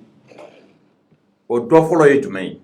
École karamɔgɔw bi ka degun se maître dɔw ma, u t'a kalama, u bi kɛlɛ min yɛrɛ kɔnɔ. U kan ka lawaleya. U k'a dɔn min bɛ sen na. École karamɔgɔw bi ka degun si denmisɛnnin minnu ma, n'u bi ka halaki ka taa fɛ, a ka jugu Mali avenir de ma. O fana ka bɔ a la. École karamɔgɔ joli de bi ka nin kɛlɛ kɛ? Parce que on est là à mettre tous les enseignants dans le même panier. École karamɔgɔw ni y'u ta sur la matin de quoi au moins non hali n'a sɔrɔ mɔgɔ tan don o mɔgɔ tan tɛ se ka jama bɛɛ ka hakɛ ɲini ka sɔrɔ jama ma jɛn n'a ye. Tu sais, en démocratie c'est la majorité qui compte, au moins u ka se 51%. Sinon u bɛ se k'u damana hakɛ de ɲini u yɛrɛ tɔgɔ la, u tɛ se ka ɲini école maître bɛɛ tɔgɔ la. Nous on n'a rien contre les enseignants, mais Mali kɔnɔ i mana tiɲɛ fɔ mɔgɔ o mɔgɔ ye o bɛ k'a jugu ye, mais ala barika la anw tɛ siran juguya ɲɛ koyi. Lagosi ni kɛlɛ ni an tɛ siran ɲɛ, o y'an taalan yɛrɛ, o y'an taabolo ye. N'an sera n'o yɛrɛ ɲɛ an kan k'an sen bɔ faso kɛlɛ la. Personne n'est contre les enseignants, mais on a dit que l'article 39 là a dogodogonin dogo de o de ka ca n'a kɛnɛ kan ko ye, wa a bɛ degun min lase mɔgɔw ma de o de ka ca n'a hɛrɛlama ye. Ni ninnu ka statut particulier ni o lawaleya sisan dɔw wɛrɛ bɛ statut particulier ɲini, mais n'i y'a dan ne ma n bɛ segin ka kuma kan a ka lawaleya sini bɛɛ test de niveau ka ko kun bilahi ni u 80% ou 70% ma gɛn ka bɔ enseignement na i kana si bɔ n tɛgɛ la. Niveau du même boulot. D'accord. Maintenant, la pandémie. Rapidement. Allez, téléphone. Même ton téléphone là, il va mise à jour les quais pour qu'il y ait à la page. Mais des enseignants, ma foi en Faflan, l'ancienne école, des enseignants qui ont fini, qui commencent à enseigner depuis 10 ans. À ma formation à prime de documentation et tout boulot. Les primes de documentation tout boulot, au bout il y a la page là tout petit. Moi, je ne peux pas dire que je fais une guerre contre les enseignants. Je ne dirais pas non plus que je maîtrise toute la situation. Mais zone d'ombre, non, il faut qu'on et il faut que les gens comprennent que nous sommes en période transitoire. Il faut aller aux négociations. Nous ne sommes pas sûr que nous sommes père quand la transition ni la teme quoi. Ala hera la man fene. Bravo nyama. I bora ka mara labe. Akili la mara mu vo fana abi mo bla akili mun na c'est important parce que jamana jola beka akili na faka. Donc ay mu vo yakla tem yaka. Bon, Thierno Amara mun fo ay explication caman di mais sauf que yoro do be n b'a fɛ ka o yɔrɔ in ka o lajɛya dɔɔni. O yɔrɔ jumɛn? Anw tɛ yan bi ka kuma ni maîtres ka niveau ko ye. C'est-à-dire qu'on n'est pas là pour parler des niveaux des maîtres, des enseignants, je veux dire. Qu'il faut que enseignants un niveau mani ou qu'un niveau kanyante ka kuma no oyoro. Ça c'est notre sujet. C'est notre sujet. Sujet be min kan o de article 39 yi. Tarabi appliqué ou tarabi appliqué ou bien appliqué, c'est-à-dire que kuma bo de ka. Maintenant, ou bien o ba be so no ito nga kuma ban, c'est-à-dire que ka faut que maître ka ameka kuma no ka hakedi. Parce que article 39 yi a fora de quoi ka appliquer immédiatement. Et amasoro do were fe o ka wuliga jo. John de Yafo. Ibeka Yafo. L'État c'est une continuité, Amara. L'État c'est une continuité. Et Bodo, Torno Bodo. Mais l'impossible n'est pas une continuité. Non, Torno, mais ce jour-là, le jour où ces gens-là se sont ralliés à vous, là, ce jour-là, pourquoi vous les avez pas savoir? Moi, je les avez fait. Attends, Amara, je vais venir. sisan Torno waati mun na ni M5RP tun bɛ kɛlɛ la M5 m'a yir'u la k'a fɔ ko c'était impossible ce jour là ils l'ont pas fait c'est que n b'a fɛ ka mun fɔ Amara ɲɛna an tɛ yan ka kuma mɛtiriw ka niveau kan sinon n'i ko k'i bɛ kuma niveau ka kan c'est à dire que i yɛrɛ b'a ye k'a fɔ ko niveau tɛ Mali mɛtiriw la o yɔrɔ maa si tɛ sɔsɔli o tɛ Mali no mɛtiriw dɔrɔn de baarakɛyɔrɔ in bɛɛ awɔ mais bon donc maa tɛ sɔsɔli ko la ni sɔsɔli tɛ k'o yɔrɔ la Amara kuma t'o yɔrɔ la o kuma bɛ yɔrɔ mun na o de ye article 39 ye an bɛ ka kuma o de kan o tɛmɛnen kɔfɛ Amara ye fɛn dɔ fɔ il dit que ko an bɛ transition kɔnɔna la ko mɔgɔ man ka wuli k'a fɔ ko c'est à dire que fɛn dɔ bɛ yen k'i b'o laɲini quoi mais il a oublié la grève de l'INTM ici INTM mɔgɔ ye grève mun kɛ a ma kɛ a dɔgɔyara mɔgɔ la an tɛ se k'a fɔ yɛrɛ ko Moktar Wani ka gouvernement yɛrɛ ka taa a sababu ka bɔ INTM de la INTM an tun tɛ transition de kɔnɔ Bandaw taalen fɛn na Bandaw tagalen Côte d'Ivoire a ye kumakan mun fɔ yen ils ont négocié avec l'INTM n bɛna ni kuma de ye o a kumakan Bandaw tagalen yen a ye kumakan mun fɔ yen INTM mɔgɔw ye min kɛ o dɔgɔyara maa la yan est-ce que o dɔgɔyara maa la parce qu'ils les ont pas écoutés Amara jɔn ka kuma lamɛn sa jɔn ka kuma fɔlɔ bani est-ce que o wagati an tun tɛ transition kɔnɔ INTM ye grève mun kɛ k'a fɔ ko f'olu ka laɲini ka sabati an tun tɛ transition kɔnɔ a kɛra wa a ma kɛ moi je ne suis pas là pour défendre les enseignants j'étais très clair depuis le départ n ko enseignants ye mun kɛ ne t'u soutenir parce que u kan ka miiri hali ka dan k'a fɔ ko san yɛrɛ banna ka ban an bɛ évaluation wagati de la u kana miiri jamana c'est à dire que k'a fɔ autorité u kana miiri u la dɛ mais u ka miiri denmisɛnninw yɛrɛ la denmisɛnninw ye kalan de kɛ u sera évaluation kɛ wagati de la u k'u to u ka évaluation kɛ évaluation kɔfɛ u k'u préparer san wɛrɛ u ka continuer k'u ka lutte kɛ walasa u bɛ ka mun laɲini parce que u ka hakɛ de don enseignants ka wulikajɔ sabati k'a fɔ olu ka condition de vie k'a ka améliorer diyagoya de don Torno u ka hakɛ de don maintenant k'a fɔ ko n'an bɛ kuma ni niveau ko ye ne bolo débat t'o o niveau la maintenant Choguel yɛrɛ mun filɛ nin ye olu de tun y'a fɔ kunun a ka kɛlɛ la a fɔlen don k'a fɔ ko enseignants ko u ka article 39 min n'a bɛ ka laɲini k'a bɛ labaara bi n'olu nana affaire la ko aw b'a tɛ k'a labaara o fana nana ni degun dɔ ye donc u tun kan ka solution de ɲini walasa hali ni article 39 n'a tɛ se ka appliquer u ka kumaɲɔgɔnya dɔ tɛmɛ u ni mɛtiriw cɛ u bɛ se ka ɲɔgɔn faamuya cogo min na Amara ye kuma dɔ fɔ a ko wayi ko mɔgɔw kana n'a fɔ ko Choguel ko parce que ko Choguel ta ko n'i ye gouvernement ta k'a lajɛ ko ministère fila de bɛ mun bɛ occuper ninnu ka affaire la mun ni Choguel tɛ kelen ye mais Choguel est là comme mɔgɔ minnu bɛ yen mɔgɔ minnu bɛ nin poste na Choguel de y'u bila yen c'est Choguel qui les a nommés vrai ou faux a dalen t'u la maintenant olu de bɛ contrainte kɛ Choguel ye o bɛɛ b'i ɲɛsin jɔn de ma u b'u ɲɛsin Choguel de ma o n'olu ka ministère ma se k'a ɲɛnabɔ diyagoya u b'u ɲɛsin Choguel ma Choguel ye maa minnu bila yen. ouais mais Jefa est-ce que olu fana ka ministère y'a yira k'a fɔ ko mais u ka ministère y'a yira k'a fɔ an fɔ ko ye négociation kɛ yan négociation Torno ninnu ko de ko négociation aw bɛ négociation kɛ n'aw ma bɛn fɔ la aw ma bɛn fɔ la aw bɛ négociation kɛ aw ma bɛn fɔ la ninnu ko k'olu ka hakɛ de ye nin ye k'a tɛ négocier maintenant a ye solution ɲini u bɛ solution wɛrɛ de ɲini o Choguel n'a ka ministre yɛrɛ tɛ kumakan kelen fɔ Choguel ka ministre bɛ fɛn dɔ fɔ kunun bi sini Choguel yɛrɛ bɛ taa dɔ wɛrɛ fɔ o ye kuma jumɛn CNT la Choguel ye kuma mun fɔ Choguel y'a yira k'a fɔ ko article 39 k'a bɛ se ka appliquer Choguel m'a fɔ wa don mun na a taara CNT la a m'a fɔ wa k'a bɛ se ka appliquer a y'a fɔ a m'a fɔ wa ne m'o mɛn e m'a mɛn moi j'ai cru entendre qu'ils sont sur la table des négociations Choguel quand les membres du CNT lui ont posé la question par rapport à l'application de l'article surtout de l'article 39 surtout Fomba Choguel y'a yira k'a bɛ se ka appliquer alors que ministre ye mun fɔ maintenant que Choguel bɔra PAG a taara présenter don jumɛn o ma kɛ o dongo de a dit clairement a tɛ se ka ɲɛnabɔ nin waati non Choguel a ma taga n'a ye o dongo de a m'o de fɔ yan y'o fɔ yen mais ministre ye mun fɔ ani Choguel ye mun fɔ olu tɛ kelen ye ministre y'a yira k'a fɔ k'a tɛ se ka appliquer o mais Choguel pour tagalen fɛn na CNT la pour que ka se k'a ka programme k'a défend a y'a kuma fɔ cogo dɔ la k'a essayer k'a ladilan cogo dɔ la c'est à dire que ne bolo quoi il faut qu'ils aillent au-delà de tout ça an bɛ wagati mun na jamana ka gɛlɛ aw yɛrɛ b'a dɔn k'a fɔ ko don mun na kunun aw de y'a fɔ ninnu ye k'u ka fɛn bɛ se ka waleya parce que aw y'o kɛ a ka arme de guerre ye aw y'o kɛ a ka arme politique ye ka mɔgɔw c'est à dire ka kɛlɛ kɛ bi aw yɛrɛ nalen affaire la aw y'a ye k'a fɔ k'a tɛ se ka waleya donc mieux vaut que aw yɛrɛ fana k'a ɲini cogo bɛɛ lajɛlen na comme a tɛ se ka appliquer solution wɛrɛ minnu bɛ yen n'o bɛ se ka waleya u k'o waleya ne tɛ yan ka mɛtiriw défend je le dis bien et on n'est pas là pour parler des niveaux des enseignants an tɛ ka kuma u ka niveau kan mais u ma kɛlɛ kɛ k'a fɔ ko dɔ wɛrɛ u ye kɛlɛ kɛ de k'u ka droit donc an bɛ ka kuma u ka droit ko in de kan solution bɛ sɔrɔ a la cogo min na an bɛ ka kuma ni o de ye mais k'a fɔ ko mɛtiriw ka nin fɛn filɛ nin ye ko u bɛ ka u niveau ma ɲi a bɛ tan mais o tɛ mɛtiriw dɔrɔn ye o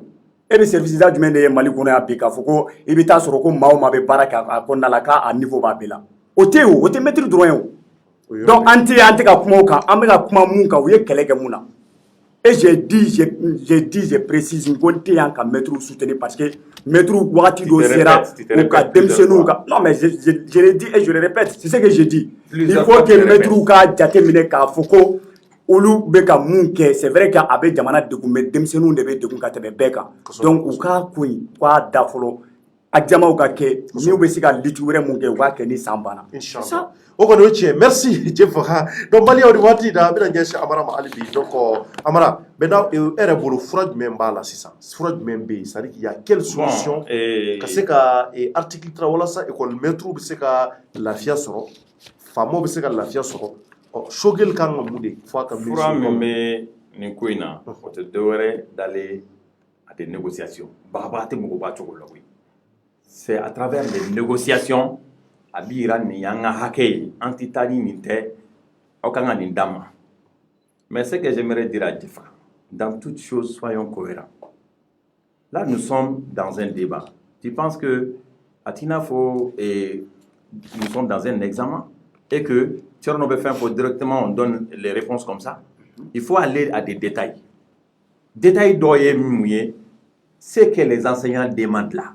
c'est pas une priorité. Priorité est mieux follow. Toi Amara. Mais Léo, j'explique. Priorité est mieux follow. Ou be bara mina ou kala walia. Muntu ye ani magistrat au seigneur ma wati dola. Anko magistrat ya hake minini akaduma. Nous ko 4 millions kaduma par mois au kaduma. Mais est-ce que demana kono don ou satisfait no ou ka baraketa ou lawa? C'est ça la question qu'il faut se poser. École métro bika 1000 lanyini koko au couille article 39 là. Na diruma est-ce que Malion Mogobe ou Deon Kalamike, Deon Mino Kalankewa? Ça, c'est une question dont il ne faut pas ignorer. Ne hakila, ambika ni sama samani ni mbeke, ni mbeke kuma de pour que hakili la nyeshi ko yin sebe ma yorona tinya ma yoroma. La solution dans ça c'est d'aller sur la table des négociations. Aïra Lula, mais pas donc fin nobé. Table de négociation mais fait ça plusieurs fois. Non, n'a table de négociation là. La table de négociation de la politique là, c'est pas comme neni et qu'en négociation. Qui veut tout soubaya qui a orgueil qui a fait beaucoup baquet. Ok non. Jamana kode do. Abe boka auka argument da auka avantage ni de gumbe ka auka niveau mena boko da. Et harmonisation mi propose oui. Cherno. Peut-être donner amena temps sur ka do débat lo be mo rep se ka do débat là. Mais harmonisation ni c'est fait. Tu verras que au début mettre arranger ka temeni beka. Ni mettre kan ka keleke bi u kan ka son harmonisation de makasoro ka primo keleke primo ni de kan ka una fa kosobe et puis e bi ka min fo Jefa ko M5 mo yi laydu ta M5 mo ya ketan je kulu dama min ko M5 kono if ni ne flati hal terno fragan se ka besiti bena ka la yimi M5 mo ma école karamo janfade be ko o sego kan ka la me kosobe M5 mo ni école karamo ka je école karamo de M5 janfa côté wa Amara fora ambe ya pour ya ngola famia di ko article 39 de be se ka appliquer donc ne o jabio ne ki mango mo mino e laydu tawiye ci la sira olu de ma ayo laydu min ta ya laydu la time aw de ko ka be se ka ke aya ke ka duma o korte ka fo ni nana e be kuma min fo ne de kana ko ke e place là ça se fait pas hal na ya soro anga ke re ka fo ango ko abe se ka ke M5 ko ko tere anga ke re ko M5 yere wula kata ibe ka fi kata ni papier ko e ko karamo ka fen fle na nyarabo abe ko contexte du mana e de ya laydu tawiye a nyarabo ka duma mais o yere be ka boyi quel qu'en soit ni Choguel nana bi c'est pas la personne de Choguel qui compte c'est l'État malien qui compte Choguel il représente l'État aujourd'hui et les décisions qu'il prend là c'est pas à son propre nom qu'il les prend hein. C'est au nom du peuple malien qui le prend donc il peut pas prendre les décisions à la hâte et puis Choguel c'est quelqu'un il travaille avec une forte équipe pourquoi Choguel est en train de réussir tout facilement comme ça parce que il ne travaille qu'avec des experts à la matière n'a bien allé par exemple un domaine là il est en train de réussir. Bon, ça c'est pas à moi de le dire. Hein. Bon, on n'est pas sali de fait au euro là. Il faut au banc. À ma scène go fier peut-être. No kadi sini. Am se ka do débat là. Andra kulugoro un bateau. Ay ato sini. No kadi e bo chikentera to nyama cha. No kadi sini quoi. Non, après Jamana Jola. Jamana Jola. Wuli ka joma ndon. mɔgɔ bɛ fɛn fitinin min kɛ a nafa ka bon kosɛbɛ sunkalo kɔnɔna na bɛɛ tun ko ko M5 binna ko M5 sara aw ka mabɔ kɛ nin wulila fan bɛɛ kana fɔ de sa belle-mère e terikɛ don ne terikɛ don mais qu'est-ce que nous on a fait k'a fɔ on a vu que les gens sont un peu découragés an ye weleli kɛ sufɛ dɔrɔn an ko le lendemain réunion bɛ yen à la réunion les gens étaient là mɔgɔw tulo bɛ n na comité stratégique mɔgɔw tulo bɛ n na M5 mɔgɔw tulo bɛ n na et nous an mɔgɔ damadɔni dɔrɔn on a décidé de faire la réunion, on a fait la réunion, les gens sont venus. On sait que le gouvernement ils ont entendu ce qui a été dit. Nous sommes allés banadron en même minke et ils étaient étonnés. Wati mina be foko M5 sara ni be jaba ko be non. Et à travers ça, clé ça va clé nani banda ou yeshoka le kata kluba. Et c'est là qu'ils ont commencé à considérer le M5. Ça c'est juste vous dire que Oulika Djomandoron ni Oula ki ga karakona fraye doke. Et mbe bo contexte qu'on a donné mais il y a pas délicat au fait. Tierno, inondation qui era fambe pour que inondation marqué commune 1 et commune 2 là. A initiative Brown là. On dit digina pont qu'on nana ka di no na bobo ka pont bouche débouché. On y wele bla commune bema commune bekake. Si toutes les communes avaient mbado anga baraté commune to mo fara baraté. Mais ambition nous encourager ça c'est juste pour le dire que Oulika Djomandon. Mairie ka baradé do dé. Mairie bi war min té kalo kala ka bo hakilima. Mais ça c'est juste un passage ka yiri la ka fo. Mɔgɔnifin bɛ baara o baara kɛ ni nɔ b'a la i kan k'a tanu de a ka dɔ wɛrɛ kɛ min ka jugu n'o ye sanni k'a fɔ i b'a la dénigrer bon o tɛ ne b'a dɔn e ta ye kulonkɛ de ye tu essaies de me bloquer un peu pour que je parle plus mais mɔgɔ minnu b'a essayer k'u bɛ Sogɛl lakari k'u bɛ Sogɛl lagosi Bouga temps est perdu ce dont on a besoin aujourd'hui c'est le travail c'est d'aller de l'avant si Sogɛl n'est pas en train de faire mieux si vous êtes là et que vous voulez que le Mali aille de l'avant a ye baara k'aw seko la. Non, Sogɛl est le premier responsable du gouvernement. Fara bɛ k'a la cogo di Amara kana ni kuma fɔ sa a tɛ se ka fara la non an bɛ se ka fara Sogɛl la cogo di Sogɛl est le premier responsable du gouvernement marabolo ɲɛmɔgɔ de e b'a fɔ ko fara la cogo di mɔgɔ tɛ se ka fara la dɛ n'a ye mun kɛ non Corno s'il te plaît Corno mais mɔgɔ yɛrɛ ka bali ka baara kɛ mais kalo fila Corno tɛ ka ɲɔgɔn sɔrɔ an tɛ se ka Mali bɛɛ jɔ Sogɛl ko mais kabiri Sogɛl ninnu mana Sogɛl ko plan de b'olu bolo kabiri u bɛ M5 kɛlɛ la fo ka na bila bi la an tɛ ka kuma Sogɛl ka fɛn ko kan sa le temps du sujet an ka o yɔrɔ tɛ dɛ a ye mun fɔ ne bɛ ka kuma na article 39 de an bɛ kuma o kan Amara bɛ fɛ ka kolo yɛrɛ la article 39 a lamɛn Sogɛl ka wagati la non n bɛna i rectifier yɔrɔ dɔ la parce que i ko ko M5 la k'aw ma layidu ta n bɛna f'i ye k'a ye layidu ta Amara bɛ ayi Ayisa Corno parce que kuma bɛ ka taga non Amara bɛ ka débat falen ne t'o la an bɛ ka kuma mun kan Corno an bɛ kuma o de kan a ko k'olu ma layidu ta ayi a ko ma layidu ta ne bɛ o yɔrɔ de rectifier. Moi j'ai demandé pardon à ce que parce que n bɛ ka don hors sujet dɔ la n bɛna laisser en lamɛn ba in n y'o yɔrɔ faranfasiya ka hakɛto ɲini kɛ sanni ka don a kuma kɔnɔna na mais ce que moi j'aimerais te dire maintenant personne n'empêche les gens de faire des critiques constructives mɔgɔ si tɛ mɔgɔ balo la o ka di bɛɛ ye critique ka kɛ n'a fɔra ka fara la il s'agit pas de ces critiques là il s'agit de ceux qui sont là à faire des récupérations à vouloir faire des récupérations politiques minnu bɛ wuli dɔrɔn parce que Sogɛl de kɛra premier ministre ye hali olu tun ye fɛn minnu fɔ ko ka kɛ gouvernement kɔnɔ le fait que Sogɛl de premier ministre ye bi u b'a a senkɔrɔma cɛ cogo bɛɛ la moi je parle de ça sinon dirigeant bɛɛ ka souhait de mɔgɔ ka na k'o critiquer sur la base du concret mais e ni ne tɛ ka ɲɔgɔn faamuya o yɔrɔ de la ne bɛ k'a fɔ de n ko ka fara la c'est uniquement ça minnu bɛ ka wuli ka kɛlɛ k'a fɛ ka sɔrɔ kun t'a la Corno c'est à dire que Amara i taara n'a ye Sogɛl ka yɔrɔ la bon bɛɛ bɔ Ayisa non tubabu ɲuman revenons à nos moutons il y a pas de problème an bɛ kuma article 39 kan après n bɛna Sogɛl ka yɔrɔ min i y'a fɔ parce que ça prend du temps bon Amara article 39 e ko ko wagati min na aw tun bɛ kɛlɛ la aw ma layidu ta a y'a ta mɔgɔw ye k'a fɔ k'a bɛ se ka waleya la preuve en est que le lundi ou bien le vendredi passé moi j'ai invité Fomba docteur Abouakar Sidiki Fomba membre du CNT n'a wele n ka plateau kan yan on a discuté a ko ale ka kɛlɛkun tɛ dɔwɛrɛ ye article 39 in ka appliquer ko parce que wagati mun na ni aw tun bɛ kɛlɛ la M5 ko la aw de b'a bilaliw ɲɛ k'a fɔ ko u ka laɲini bɛ se ka sabati o kɔrɔ ye mun ye Amara Ayisa o kɔrɔ ye mun ye Amara Ayisa o kɔrɔ ye mun ye donc ni ne ko aw ye o tɛ M5 mɔgɔ hakilina ye Amara e bɛ Fomba fɔ M5 la bi poser une question Aïssa ne ma tilanga kuma la de ma tilanga kuma la de amara ito nga tilanga kuma la de hakilina bia fo Thierno ga Thierno ta feki afo ka tilanga kuma la donc Thierno na fenga tilanga kuma la kana question poser on poser une question je t'ai répondu ngi ma de ngi ya ko ya la mesa ngi ko ka korofo ko na la ko wati mina ko ba kelela aw ma laidu tawiye ka fo ka article 39 bo se ka appliquer ngo fomba nana ya fomba ya ira ka fo ko niya ya lere be ka keleke wale yɛrɛ y'a ɲini sogɛli fɛ CNT kɔnɔna la k'a fɔ ko u ka togo bɛɛ lajɛlen kɛ walasa article 39 ka se ka appliquer ko parce que wagati mun na olu tun bɛ M5 kɛlɛ la k'olu y'a laɲini olu y'a fɔ de k'a fɔ ko maître ka kungo k'a ka taa ba la. Fɔnba ye M5 kɛlɛ dɔ kɛ. Tilalaw la sa Amara o y'o yɔrɔ de ye donc c'est pour dire que aw ye. Fɔnba ye M5 kɛlɛ dɔ kɛ.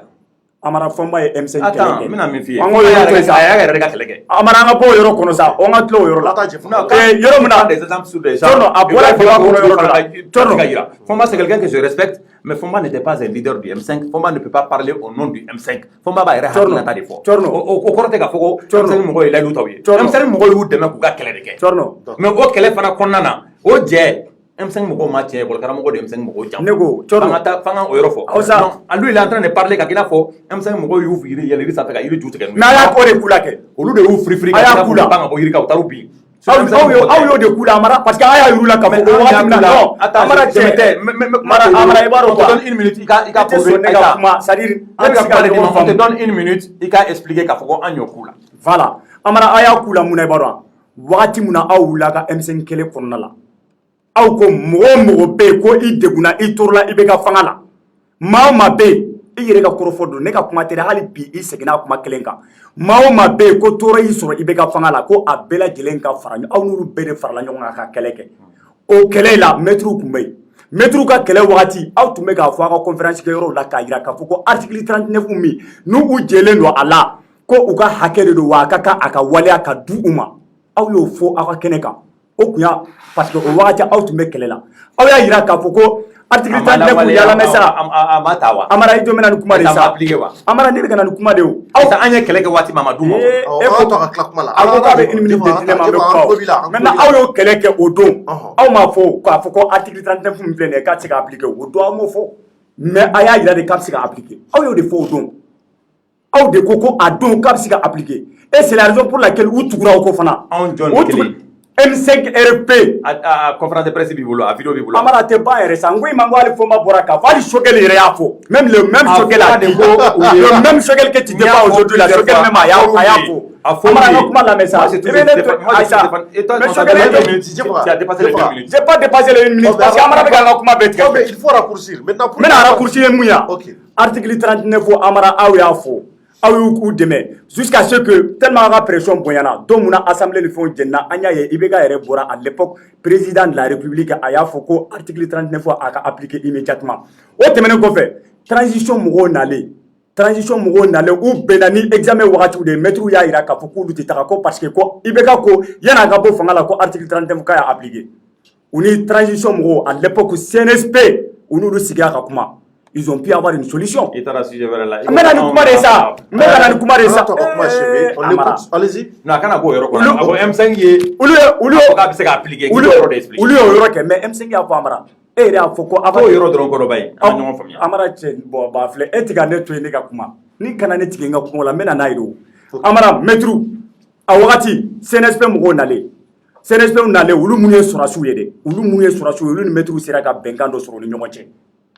Article 39 in na u ye bɛnkan dɔ sɔrɔ u ni ɲɔgɔn cɛ olu taalen o bɛɛ CNSP cilen gouvernement bandaw nana sigi mangamaya la bandaw tagalen kɔfɛ problème wulila yɔrɔ jumɛn problème wulila de wagati min na Sogɛli kɛra premier ministre ye ordonnance dɔ de bɔra o ordonnance de kɔnɔna la a bɔra Assimi de y'a signé k'a jira k'a fɔ ko article 39 c'est-à-dire que ordonnance in kɔnɔna la ko disposition fɛn fɛn taara yanni ni ordonnance in ka waleya ko a bɛɛ bɛ bili ji la. O yɔrɔ jumɛn de b'a jira k'a fɔ M5 ko a bɛ se ka appliquer. Mais aw y'a fɔ n'aw ka kɛlɛ la n'aw y'o fɔ yala mɛ sa n bɛna kuma de n'aw ka kɛlɛ la n'aw y'o fɔ k'a fɔ k'a bɛ se ka kɛ o wagati min na ni nin bɔra k'a fɔ k'a bɛ fili ɲama na munna aw Sogɛli qui est le représentant n bɛ se k'a fɔ le président même du comité stratégique du M5 RFP ale mun ye premier ministre ye munna ale t'a fɔ ko don mun na an tun bɛ kɛlɛ la an ninnu ye layidu ta k'a fɔ ko n'i y'a ye maître ninnu bɛ ka boli bi n'a u bɛ ka sinsin u ka fɛn kan a fɔra i ka layidu yɔrɔ de fɛn ma se ka layidu yɔrɔ fɔ a fɔra a ye layidu ta u ye k'a mara kɛlɛ kɔnɔ a ma layidu ta u ye an ko minnu ye layidu ta u ye ne k'i ma a bɛ se ka k'a fɔra de mais e ka bɔ n'a vidéo bɛ ka bɔ n'a kɔfɛ Amara a tɛ ba yɛrɛ Ngiba j'étais pris l'exemple sur Fomba Fomba tun bɛ M5 RP la a ye kɛlɛ k'a kɔnɔna la i b'a dɔn an b'a saba vidéo mɔgɔ bɛ se ka taa vidéo baden de la ye walahi e k'a fɔ dɔrɔn ok allez-y ne bɛna min fɔ a ɲɛna dɔrɔn aujourd'hui on bɛ ka kuma pour mieux se comprendre d'accord kosɛbɛ anw minnu bɛ yan si nous-mêmes nous n'arrivons pas à se comprendre et qu'on ne fait que se répéter madala ni mɔgɔ minnu b'a la minnu bɛ se ka fɛn fɛn on ne se répète pas an bɛ ka kuma yɔrɔ min kan c'est même pas important ça c'est des détails ko an tun ye layidu taw ye alors anw ma layidu ta ye an ko mɔgɔ minnu ye layidu taw ye k'u ka hakɛ lawaleya an ka bɔ o kɔnɔ an ka kɛ yɛrɛ k'an ye layidu taw ye mais là n'est pas la question aujourd'hui an bɛ phase wɛrɛ de la les gens sont sur la table de négociation d'autres taara manifester quant à eux c'est leur droit et pour aller empêcher d'autres à faire leur examen mankan kɛra dɔw minɛna an ka ala deli sisan école karamɔgɔ minnu minɛna olu ka bila u ka t'u ka denbaya la mankan min bɛ sen na a ka mada u ka segin table de négociation kan a bɛ ɲɛnabɔ n'a ɲɛnabɔra a bɛ se ka diya maliyɛnw bɛɛ ye mais a degun barika ka bon bɛɛ b'o dɔn proposition min kɛra u ye u ka taa ni o taabolo ye en attendant ko wɛrɛ ka dilan e bɛ ka CNSP min fɔ jɛfaga CNSP dɔ tun ye dabiri dabiri de ye ɲɛma dɔn a la c'était des amateurs ce n'était que des amateurs mɔgɔ minnu tun b'u kɔfɛ n'était pas de bonne foi ŋaniya ɲuman t'olu fana na u tun bɛ k'u bila sira jugu kan dɔrɔn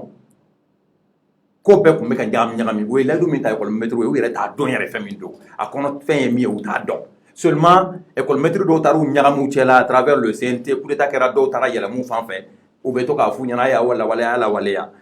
jɛfaga est ce qu'il b'a dɔn ne teri fanba école karamɔgɔw don wa selintini na misi min bɛ san ne bɛ cotiser école karamɔgɔ ne kelen de ye mɔgɔ y'u cɛla min tɛ école karamɔgɔ ye je suis très proche de ces gens je les connais très bien j'ai rien contre eux mais n'an ma kuma tiɲɛ sira kan wallahi an tɛ ɲɔgɔn ye mun ye i bɛ ka fanga bi nkalon ni dabiri dabiri et puis mun y'a to mɔgɔw tɛ se ka kuma tiɲɛ yɛrɛ kan n'i ye tiɲɛ fɔ i ko bɛ goya mɔgɔw ye n'i ye tiɲɛ fɔ u b'i mankutu tiɲɛ mais n'an ma bɔ o kɔnɔ a tɛ ɲɛ les enseignants n'ont pas du tout raison mais aw y'o tiɲɛ dogo enseignants na don min na aw tun bɛ e y'o de f'i ye sa M5 jama kun ka ca aw y'a dogo tiɲɛ dogora ko tɛ o enseignants na mais nin kuma kelen Amara aw y'a dogo enseignants na wagati il faut admettre ça Amara mun na de k'i ban tiɲɛ ma i bɛ ka waati la aw ye nin kuma kelen mais aw y'aw ban tiɲɛ na i bɛ ka waati la an bɔra moi-même je suis sorti plusieurs fois dɔ bɛna gazi cira pour soutenir les enseignants mais ne bɔra don ne bɔra hali ni mɔgɔ wɛrɛ bɛ bɔ bi mais mun ne tɛ bɔ bi k'u soutenir ne tɛ bɔ bi parce que n y'a ye u tɛ enseignants yɛrɛ ka kɛlɛ la cogo di u tɛ enseignants ka kɛlɛ la k'u yɛrɛ ka kɛlɛ la parce que mais quand vous me demandez I know j'arrive ni ne wulila journaliste ka hakɛ la fɛ kun sɔgɔmada i yɛrɛ ye enseignant joli tun bɛ fili dabo da la i sera yen ka taa lajɛ yan non ne ma se yɔrɔ ninnu si la mais j'ai vu les images Tiens, ni e wulila journaliste ka kɛlɛ la je peux t'aider à faire ton combat pour que la situation des journalistes ou même des hommes de presse s'améliore. Mais ni nana ye k'a fɔ e bɛ k'a kɛlɛ kɛ juste pour que ka condition ka améliorer mobile dɔ ka san ka di jɛfaga ma du terrain dɔ ka di buwa ma là je vais plus te suivre hein, parce que i ka kɛlɛ tɛ faso kɛlɛ i ka kɛlɛ y'i ka kɛlɛ de ye fɛn ka muso la n bɛ ka min f'i ɲɛna fɔlɔ M5 kɔnɔ kɛlɛ ye mun ye an bɛ ka jamanadenw bɛɛ de ka hakɛ ɲini ni olu dɔrɔn t'a sɔrɔ la fɔlɔ ka sɔrɔ tɔw ta ma sɔrɔ u tun kan ka to a kɔnɔ fo tɔw ta k'a sɔrɔ hali n'u b'u da de u ta kan fo tɔw fana ka hakɛ ka sɔrɔ u t'a sɔrɔ la don min u bolila ka bɔ yen o yɛrɛ ka bɔ yen CNT qu'on a les enseignants qui sont là-bas là. Quel groupe d'enseignants les a envoyés là-bas? Signé par les Diaw. Pourquoi on m'a fait Koutita? Pourquoi on m'a fait que ça nous lukata CNT là ou ka hake ou ka lawaleya? Qu'est-ce qui se dit aujourd'hui? Même les activistes ou même les jeunes qui font des activités politiques, qu'est-ce qui se dit? Nous sommes de là. Ni doni blalouda. Au bout makum. Moume fuma ko ube jɔyɔrɔ ɲini na u bɛ kɛlɛ o kɛlɛ la jɔyɔrɔ ɲini de don o bɛ fɔ anw yɛrɛ ma en longueur de journée mais bamananw ɲuman c'est le temps qui est meilleur juge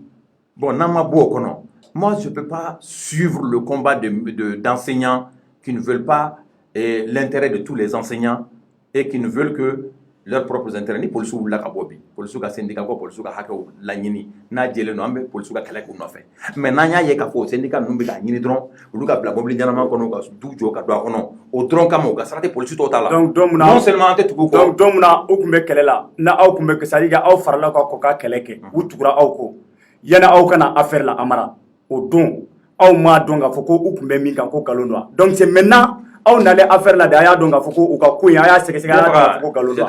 Amara i b'a dɔn mun ka di ne ye Aïssa i b'a dɔn mun ka di ne ye est-ce que tu as la notion du temps d'abord Aïssa Amara non attends tu as la notion du temps Amara an n'u jɛra waati yala mesa o kɔfɛ événement dɔ de kɛra an kumana o de kan o kɛra o kɔfɛ de a ma kɛ avant ça an n'u jɛra fɛn dɔ de ye jɛ in tiɲɛ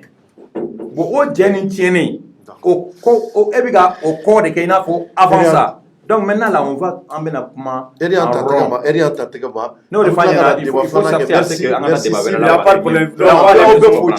problème merci Malien amo fuga woni Erian Tategama amna klaka sikana Amara avec Jeffra akila Malien bi ka fo ko do Amara do ko Amara nya fo do ko Jeffra nya donc ami do kawe ama fo albi alaka malija alaka be wature merci à toutes et à tous c'est bon au revoir.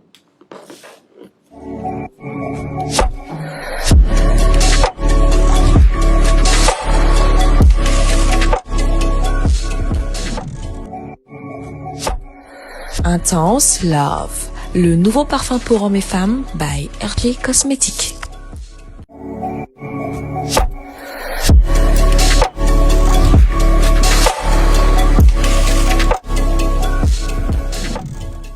Pure Séduction, le nouveau parfum pour femmes par RJ Cosmétiques.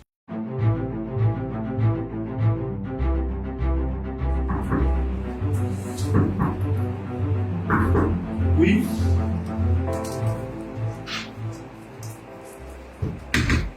Bonjour, Charles. Bonjour, madame. Monsieur Koulibaly, Ok, madame.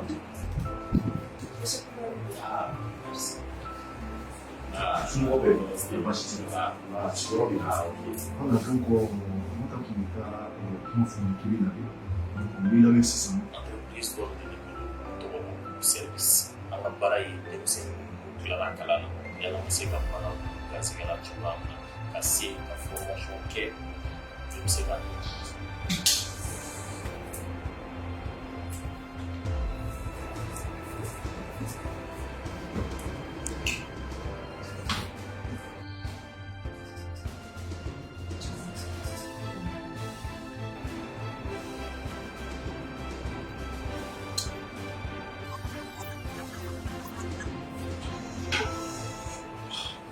Ah, écoute, on a ça, il faut aller à l'aide. Nous allons aller à l'aide.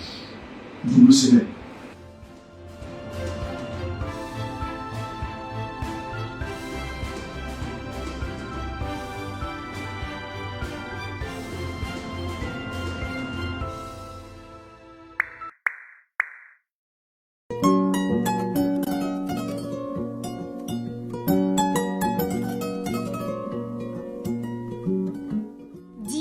Société Sodima ka safinɛ kura gilannen de don awɔ kana aw lafiya a ka sokɔnɔ baara bɛɛ lajɛlen na fininɔgɔko b'o la minɛnɔgɔko b'o la fo ka taa se farikolo yɛrɛ saniyali ma safinɛ Dima a jɛnsɛnnen don Mali fan 14 bɛɛ lajɛlen na mɔgɔ minnu fɛnɛ mago b'a caman santa la u bɛ weleli kɛ 75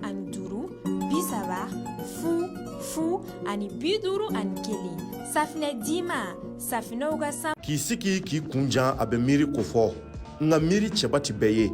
Magic Mega Store ale kɛra miiri cɛba dɔ ye ni ka se ka wulikajɔ dɔw sabati ka na ni américains ka produit dagabanaw ye an ka jamana kɔnɔ Magic Mega Store olu ka wulikajɔ an'u ka cɛsiri u ye ka se ka américains ka marchandise baw u ka produit ba minnu bɛ yen ni a ka ɲi adamadenya yɛrɛ taabolo ma ka olu lakana kosɛbɛ ni ka se ka donna ye an ka ban Maliba kɔnɔ Magic Mega Store u ka wulikajɔ n'u ka cɛsiri o ye américains ka dun ka faw taasiraw la boisson b'o la biscuit b'o la fo ka taa bila an ka nafɛn dumuniw olu caman b'o la Magic Mega Store u ma da o kelen ma u tilala ka wulikajɔ sabati mun ye baganw ka dumunifɛnw ye sɛ b'o la wulu b'o la fo ka taa bila baganfɛn caman na ka na n'olu ka dumunifɛnw ye an ka jamana kɔnɔ Magic Mega Store ma da o kelen ma cɛnya yɛrɛ taabolo la an balimamusow ani américains ka tugu dalabanaw ye tulu minnu bɛ k'a ka ɲi adamaden farikolo ma fo ka taa se américains ka tele ɲumanba ninnu ma ani u ka meubles minnu bɛ k'an ka telew bɛ sigi u sanfɛ fo ka taa se fɛn wɛrɛw ma américains u ka mɔniw ni u b'u wele nazarakan na ko quaker Magic Megastore u daga bɛ Bamako u ka nɛgɛjuru sira o ye 20 20 85 50 66 74 85 51 walima 66 64 85 52 Magic Megastore i kɛra maliyɛnw jigi